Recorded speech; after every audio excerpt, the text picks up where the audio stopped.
agregamos una cláusula transitoria de gran trascendencia. Este establece que el presidente elegido en el 2024, es decir, quien les habla, no podrá optar por una nueva candidatura en el futuro, reafirmando un compromiso claro con la alternancia en el poder. Ellos que dudaron que esto fuera posible, ahora tendrán que creer en mis palabras, porque por primera vez en la historia de la República Dominicana, un presidente con la mayoría necesaria para extenderse el poder decide limitarse el poder.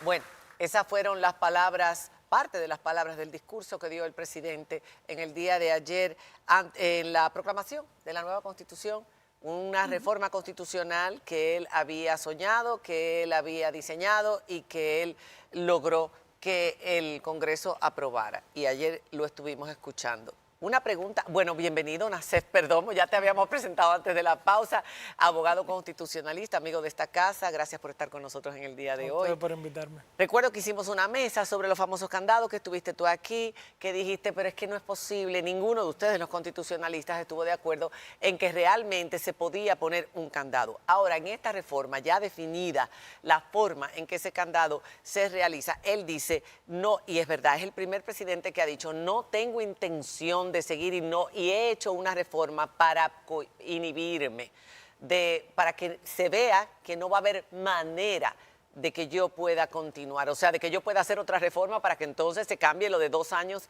el 2 periodos y nunca más, porque eso es lo que hay ahora mismo. Con la Constitución como está, él no podía seguir. ¿Se puso el candado, un candado que no va a poder violarse? No.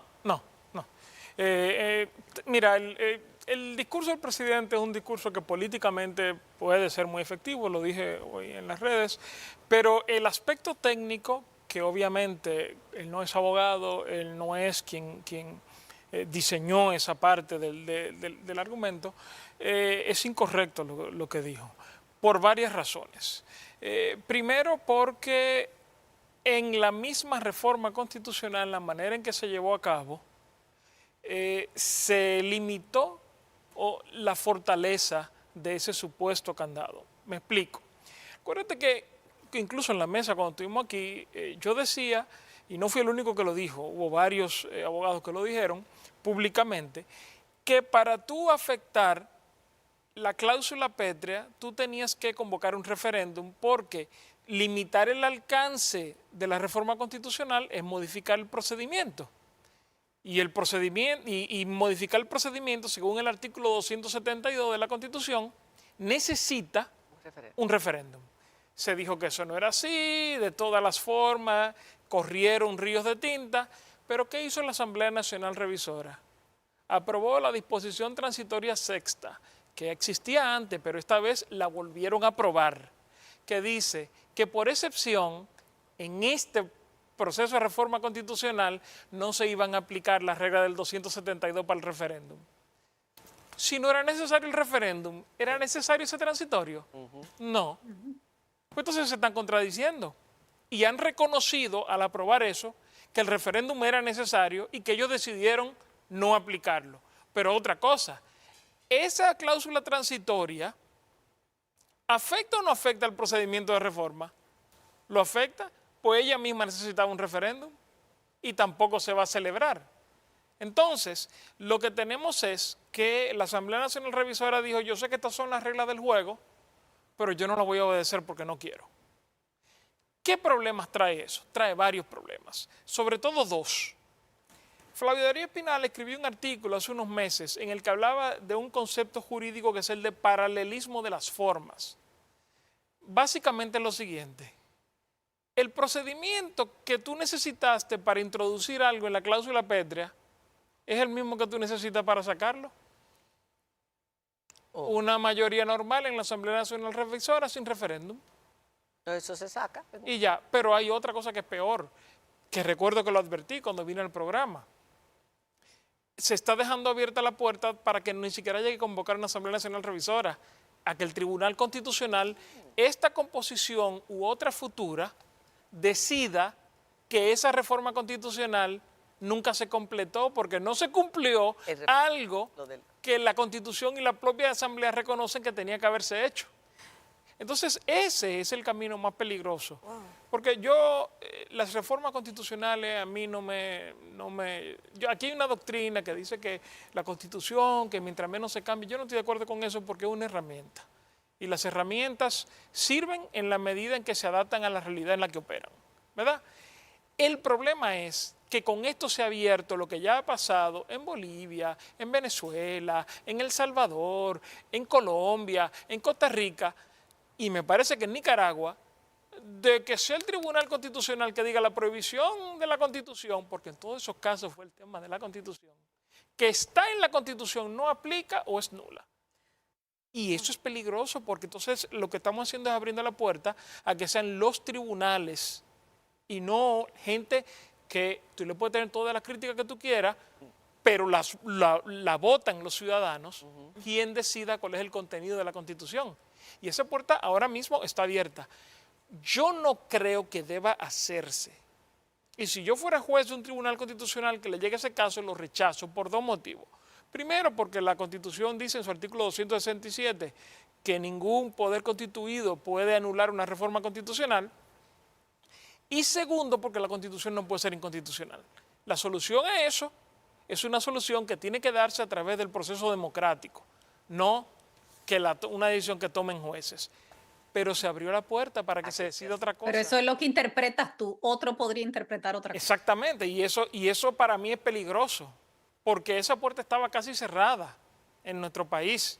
El Tribunal Constitucional había dicho que la ley de convocatoria, que podía declararla inconstitucional, pero había dicho también que no, que la reforma constitucional una vez proclamada no puede ser anulada. Pero ahora han abierto la puerta de par en par. Wow.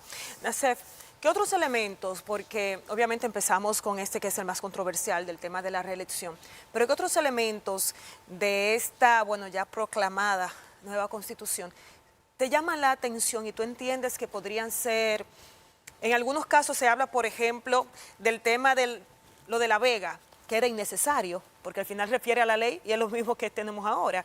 Y otros puntos que podrían ser quizás interesantes de análisis para ti. Mira, lo de La Vega lo que deja es un mal sabor de boca, porque parecería que se reformó la Constitución para resolver un problema muy particular del partido de gobierno.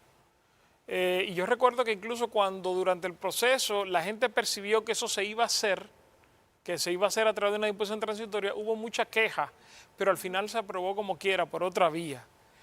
No es que no pudiera hacerlo la Asamblea, yo creo que sí puede hacer la Asamblea Soberana una vez está reunida, pero no luce bien. Sobre todo porque lo que están haciendo es, si el Tribunal Constitucional, que no he tenido la oportunidad de revisar si lo ha hecho, no ha anulado el artículo de la ley de 167.06 de municipios, que establecía que lo podía hacer el presidente, lo que están haciendo es volviendo a la posibilidad de que el presidente de la República, que es un poder del Estado, o sea, el que preside un poder del Estado distinto al poder municipal o a la autoridad municipal, decida por encima de la voluntad de los votantes quién es que puede hacerlo. Por algo se sacó en el 2010 eso. Claro. Esa definitivamente es la forma más antidemocrática de resolver el problema. La decisión recae en una persona. Claro, sobre todo el mal sabor de boca que deja. Otros temas, y tenemos que ver qué cosas si tú quieres que te diga cosas que estoy de acuerdo, cosas que estoy en desacuerdo. Yo, por ejemplo, en desacuerdo estoy con el tema del Procurador General de la República, porque me parece muy peligroso. ¿Por qué? Bueno, porque nosotros tenemos ejemplos actuales de procuradores generales inamovibles que están tratando de hacer saltar a un presidente democráticamente electo. El caso de Guatemala. Wow. Y el Estado Dominicano lo sabe muy bien, porque su personal diplomático, incluyendo el canciller de la República y el entonces embajador ante la Organización de Estados de las Naciones Unidas, de Estados Americanos, estuvieron presentes el día en que se tuvo que retrasar 10 horas la juramentación de Bernardo Arévalo, porque esa señora estuvo hasta el último momento tratando de evitar que él tomara posesión. Y la solución que se encontró a esa crisis fue parcial, porque ya sigue en lo suyo. El Tribunal Constitucional de Guatemala dijo no, que no la pueden quitar, Y además, por ejemplo, disolvió el grupo parlamentario que era mayoritario del presidente de la República y entonces ahora toda la autoridad interna del Congreso está en manos de la oposición a pesar de que no es mayoritaria. Quedó reducida la inamovilidad a 2 años. Sí, pero 2 años es suficiente, porque mira... Pero eso fue muy objetado también por mucha gente que no estuvo de acuerdo con que se redujera la inamovilidad, porque en cierta forma depende entonces, ahora va a tener otro sistema de elección. La palabra dice que el agua se toma frío o caliente. Que si es que ese es el problema con todo esto, que todo lo que tiene que ver con ustedes los abogados, depende depende del cristal con que se mire. Es que para mí no es un tema teórico. Lo que está pasando en Guatemala no es teórico. Y no solamente en Guatemala. No. En Colombia pasa igual. En Colombia, el entonces Procurador General de la República, que tenía una facultad que este no tiene, pero la ejerció porque estaba amparado en una inamovilidad, destituyó al entonces alcalde Petro de la alcaldía de Bogotá por un caso que al final se disolvió. ¿Qué es lo que pasa? Eran adversarios políticos. Y el caso de ese señor procurador llegó a ser tan grave que al final lo tuvieron que destituir porque lo agarraron con las manos en la masa, aprovechando su inamovilidad, usando los recursos del Ministerio Público para fines personales. Pero el nuevo procurador o procuradora no podrá pertenecer a ningún partido político. Y pertenecer a un partido político no te hace, es todos somos un prerequisito. Todos somos políticos, claro que todos somos, pero no es una garantía de nada. No, eso no garantiza nada. Pero por lo menos ni cambia nada. Nos libra de los procuradores que hemos tenido pertenecientes a comité político de partido, que lo que responden es a la voluntad de un presidente determinado. Yo te puedo decir que eso no libra de nada. Bien. Porque gente fuera de los partidos políticos dispuesta a hacer las mismas cosas sobra y abunda. Diana. Nassef, saliéndonos un poquito del tema de la reforma constitucional y como es un tema actual, para no dejarlo fuera, me gustaría conocer tu opinión sobre este tema de la duplicidad de funciones, de nombrar funcionarios en 2 cargos públicos, como ha pasado ahora con esta situación de Carlos Pimentel con compras y contrataciones y alianza público-privada, que ante el rechazo termina hoy desistiendo de ser director de alianza público-privada. Mira, eso no puede ser. Las reglas de la administración pública son distintas de las reglas de la administración empresarial. Y una de las cosas que se le exige a los funcionarios es que se dediquen tiempo completo a la actividad que están desarrollando. No es solamente un tema de la remuneración, es un tema de dedicación, tiempo completo a esa actividad. Porque de nada te sirve estar pagando un solo sueldo a un funcionario y que esté trabajando medio tiempo en 2 lugares. Tú no estás ganando nada.